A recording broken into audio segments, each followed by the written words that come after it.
Hello mga kababayan! Someone recently sent me a very heavy message. Ang sabi niya, Teacher Eda, sobra ako nalulungkot sa nangyari sa Senado. Bakit kaya hinahayaan ng Diyos na maghari ang mga magnanakaw? If you've ever felt this exact same heartbreak and frustration pagdating sa politika mga kababayan, trust me, hindi ka nag-iisa.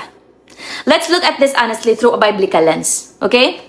First, kailangan nating intindihin na ang mundo natin ay nasa gitna ng isang cosmic conflict.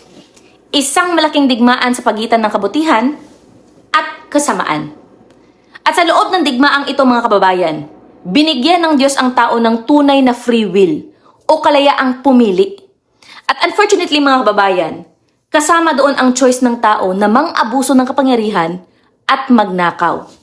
So hindi tinatago ng Bible ang realidad na ito.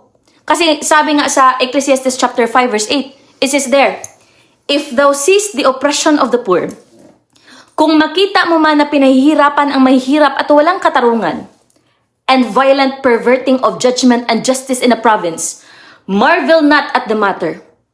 Huwag kang magtaka. For he that is higher than the highest regardeth, and there be higher than they. Hinahayaan ng Diyos na mag-operate ang maling desisyon ng tao para mahayag sa buong universo ang tunay at nakakatakot na bunga ng kasalanan kapag hiwalay tayo sa Kanya. Okay?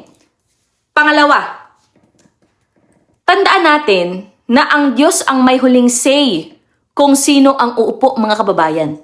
Napakalinaw ng sinasabi sa Daniel chapter 2 verse 21. It says there, And He changeth the times and the seasons.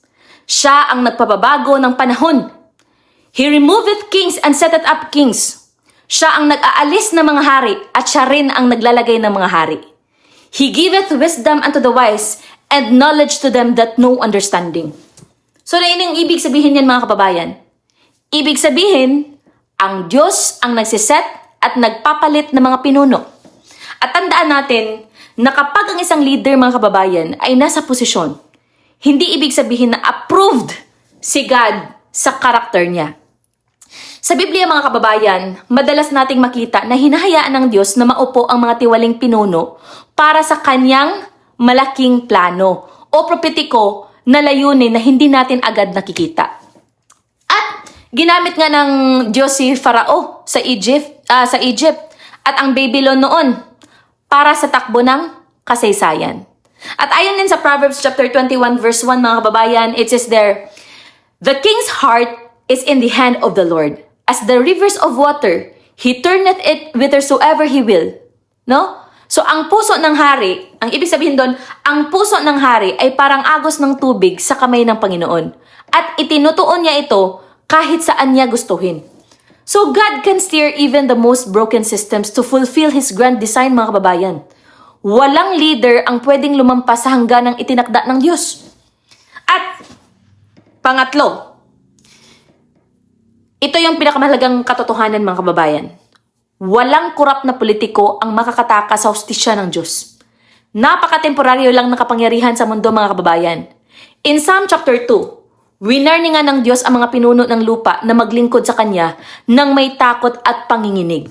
Sa langit mga kababayan, may nagaganap na tapat at transparent na pag-audit o pagsusuri sa buhay ng bawat tao.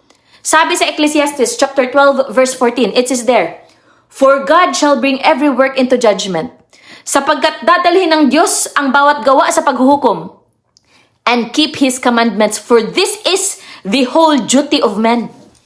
Kasama ang bawat lihim na bagay, maging ito ay mabuti o masama mga kababayan.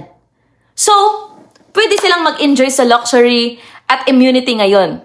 Pero darating ang araw ng pagbabalik ni Jesus mga kababayan, na kung saan ang lahat ng nakatagong kasamaan ay haharap sa absolute divine justice. No? Kaya kapag pinanghihinaan ka ng loob sa mga balita mga kababayan, lalo-lalo na itong sender natin, huwag mong ibuhos ang lakas mo sa galit sa mundong ito, nalilipas din naman. Pray for our country, no? Speak up for what is right. Pero tandaan mo kung saan ang totoong citizenship mo. Earthly governments will always fail us, no? Subalit, ang pag-asa natin ay naka-anchor sa kaharian ng Diyos. led by a king who can never be corrupted, bought, or overthrown. Kaya sa iyo na nagpadala ng mensaheng ito, kapit ka lang sa kanya. God bless sa'yo.